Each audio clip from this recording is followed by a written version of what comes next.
Hello everyone, welcome to Pepcoding. आज हम एक नया डेटा स्ट्रक्चर पढ़ने जा रहे हैं जिसका नाम है हैश मैप। हैश मैप होता क्या है, कैसे काम करता है, आज देखते हैं। ठीक है। तो मान लो मेरे पास टैबुलर फॉर्म में डेटा पड़ा है। मेरे पास ऐसे पड़ा है, इंडिया है मेरे पास और उसकी पॉपुलेशन गिवन है 60। ठीक है। यूएस है, उसके लिए 30, यूके 40, चाइना 50, ऐसे कुछ पड़ा है मेरे पास। ठीक है। तो मेरे को इसे एक हैश मैप में डालना है। अब हैश मैप होता क्या है, पहले देखते हैं। मेरा हैश मैप जो होता है ना, वो उस डेटा स्ट्रक्चर में पेयर्स होते हैं। और एक पेयर में दो चीज़ें होती हैं मेन।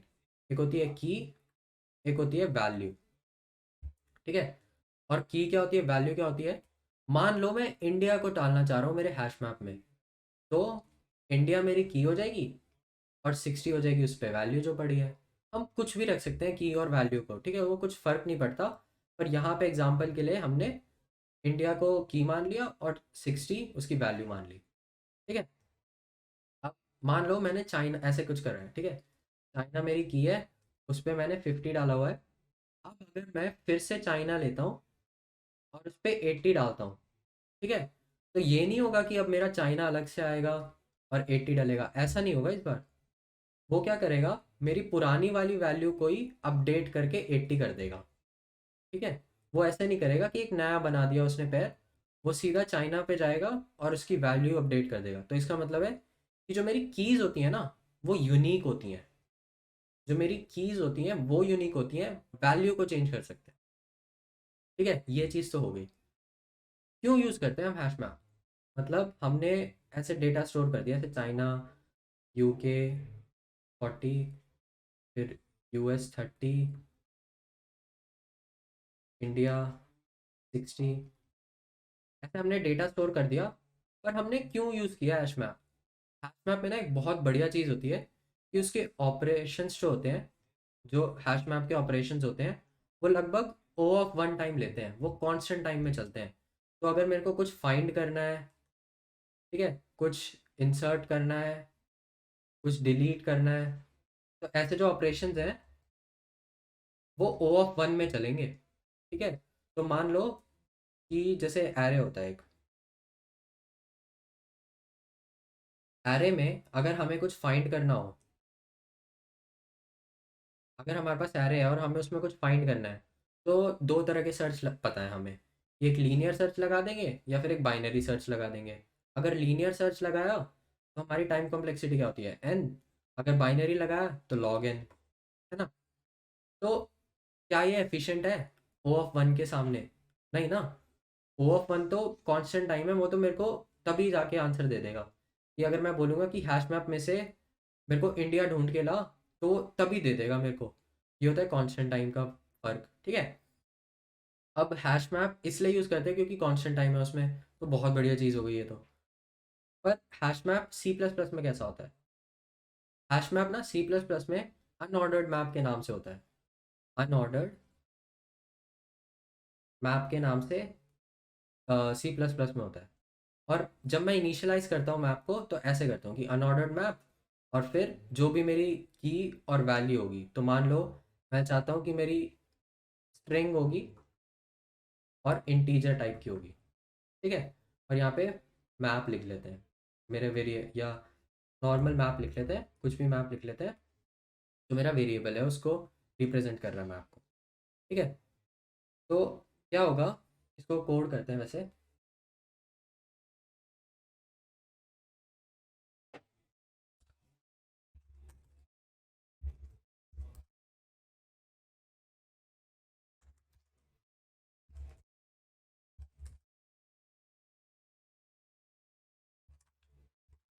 ठीक है। तो यहाँ पे मैंने एक मैप बना दिया, हैश मैप बना लिया मैंने।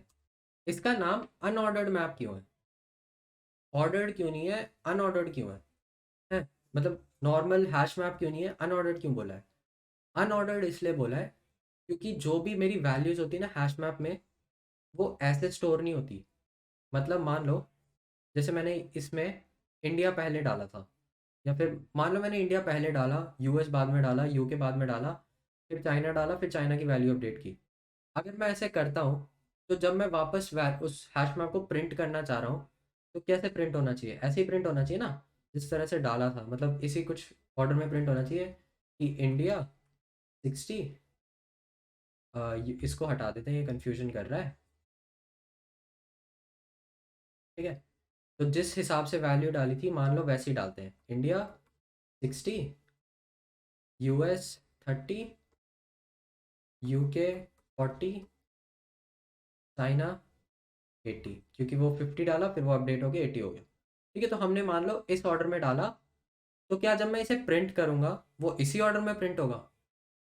हैश मैप में एक चीज़ होती है कि वो ना ऑर्डर में सेव नहीं होते, वो अनऑर्डर्ड वाइज सेव होते हैं। वो इसलिए ऐसा होता है कि जो भी मेरी सर्चिंग हो ना वो ओ ऑफ वन में हो जाए, वो उसको प्रायोरिटाइज ज़्यादा करता है अपने ऑर्डर के मुकाबले।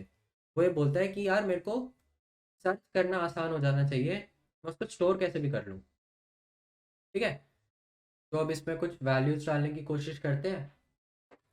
तो अगर मेरे को ऐसे कुछ करना है कि मेरे को इंडिया पे 60 डालना है, तो मैं ऐसे डालूंगा। ठीक है, map of India equals to 60। Similarly अगर मेरे को यूके पे कुछ डालना है तो मैप ऑफ यूके 30, फिर मैप ऑफ यूएस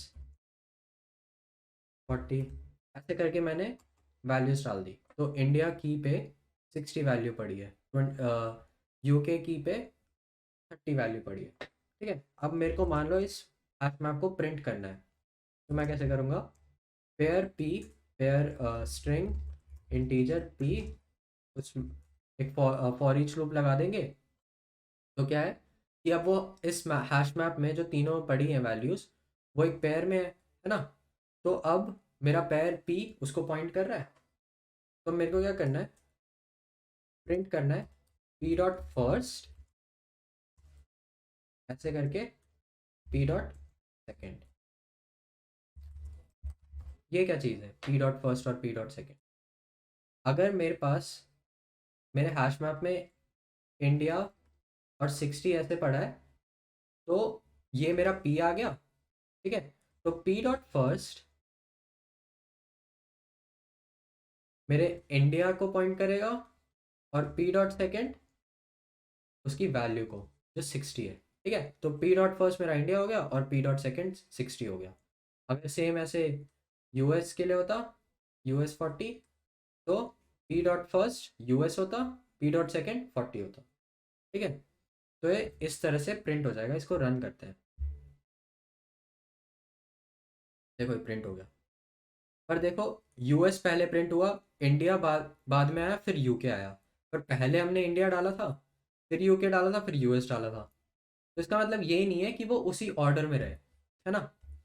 अब मान लो मेरे को कुछ और भी इंसर्ट करना है, मेरे को एक नई कंट्री डालनी है, तो मैं ऐसे भी डाल सकता हूँ, इस तरह से चाइना और 40। ठीक है, अगर मैं ऐसे डालूँ और फिर यही चीज़ करूँ फिर से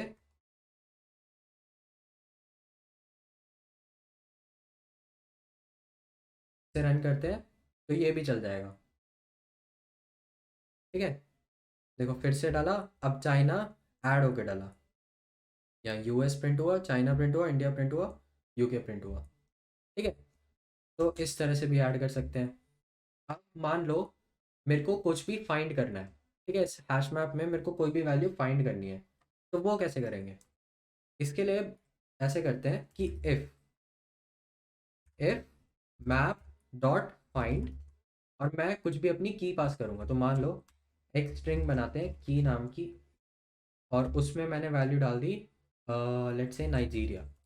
ठीक है, अब नाइजीरिया तो मैंने डाल नहीं रखा, तो मेरे को फॉल्स रिटर्न होना चाहिए, है ना। तो अगर मैं मैप फाइंड में की डाल दूँ तो नाइजीरिया को फाइंड कर रहा है, तो मेरे को एक इटरेटर देगा, वो देगा कि वो कहाँ पे पड़ा है वो वैल्यू। ठीक है, अब अगर वो वैल्यू मेरे पास नहीं पड़ी हैश मैप के अंदर, तो इसका मतलब है कि वो एंड में है ना, मतलब वो है ही नहीं हैश मैप के अंदर, तो वो पूरा एंड तक चला गया, उसको कुछ मिला नहीं। तो अगर मैं मैप के एंड पे हूँ तो इसका मतलब कि मेरे को मिली नहीं वो चीज़, तो नॉट फाउंड। पर अगर पर अगर मैं एंड पे नहीं पहुंचा तो मेरे को वो चीज़ मिल गई, है ना, तो मैं फाउंड प्रिंट कर दूंगा। इसको रन करते हैं। देखो नॉट फाउंड, ठीक है, क्योंकि हमने नाइजीरिया ऐड करा नहीं। और मैप डॉट की से मेरे को एक इटरेटर मिला जो ये बता रहा है कि वो मैप के एंड पे पड़ा है। और मैप के एंड पे कुछ पड़ा है, इसका मतलब कि उसने पूरा मैप सर्च कर लिया, उसको वो मिली ही नहीं चीज़। अब मान लो यहाँ पे मैं नाइजीरिया डालता, ठीक है, और इस वाले को हटा देते हैं। तो अब अगर मैं इसे रन करूँ तब देखते हैं कैसे होगा। अब फाउंड आ जाना चाहिए, ठीक है। देखो फाउंड आ गया क्योंकि मैंने नाइजीरिया ऐड कर दिया अब। तो ऐसे तो हमारा फाइंड हो गया और हमारा इंसर्ट हो गया। एक और ऑपरेशन ले लेते हैं, इरेज। इरेज कैसे काम करता है? तो मैप, अगर मैं ऐसे करूँ मैप डॉट इरेज और यहाँ पे मैं अपनी की डाल दूँ, ठीक है, और फिर उसके बाद फिर से प्रिंट करूँ। अब मेरा की क्या था, नाइजीरिया था ना, तो नाइजीरिया रिमूव हो जाना चाहिए। देखो अब यहाँ से फाउंड हुआ, फिर उसके बाद जब फिर से लूप चला तो यूएस प्रिंट हुआ, इंडिया प्रिंट हुआ, यूके प्रिंट हुआ, क्योंकि नाइजीरिया रिमूव हो गया, ठीक है। तो इस तरह से कुछ काम करता है हैश मैप। और ये सब OAuth 1 में चल रहा है। तो मैं आशा करता हूँ आपको ये पार्ट समझ में आया होगा। Thank you for watching. Please like share and subscribe. Thank you.